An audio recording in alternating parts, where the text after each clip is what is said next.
Bueno, muchachos, vamos a continuar con un tema muy importante y es la farmacocinética y la farmacodinámica de los medicamentos, cómo se da en el organismo, el metabolismo, primero que todo la liberación, la absorción, la distribución, el metabolismo y por último la excreción de ese medicamento. Entonces, vamos a mirar cómo ocurren esos procesos en el organismo para que el fármaco haga su efecto. Pero debemos partir de dos conceptos. El primero es, ¿qué es farmacocinética? Farmacocinética es la rama de la farmacología que estudia los procesos a los cuales un fármaco es sometido a través de su paso por el organismo, ¿sí? ¿Y qué es la farmacodinámica? La farmacodinámica es el estudio de los efectos bioquímicos y fisiológicos de los fármacos y de su mecanismo de acción y la relación entre la concentración del fármaco y el efecto de este sobre un organismo, ¿sí? Entonces aquí tenemos un ejemplito de farmacocinética, los efectos del organismo sobre el fármaco, y la farmacodinámica, ¿qué efecto ocasiona el fármaco sobre el organismo? Entonces son dos conceptos clave que debemos tener en cuenta.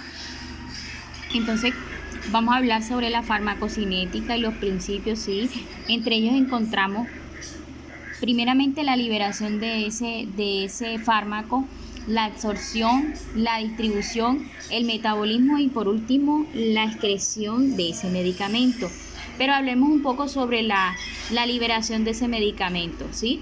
Entonces los medicamentos se expanden bajo una determinada forma o presentación farmacéutica, ¿sí? Es el proceso mediante el cual el principio activo presente en una forma farmacéutica queda libre para luego ser absorbido. ¿Cómo es absorbido? ¿Sí?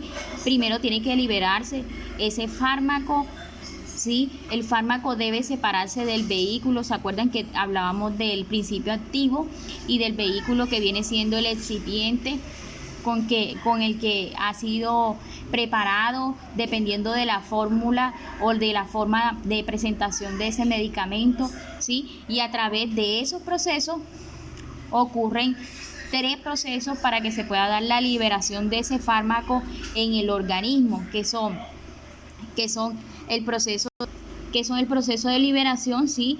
Que es donde se da la desintegración, ya sea de la cápsula, de la tableta, de los gránulos, la desagregación de esas partículas y por último la disolución de esas partículas ya convertidas en soluciones, ¿cierto? En el organismo para que se pueda dar la absorción del fármaco, que es como entra al organismo.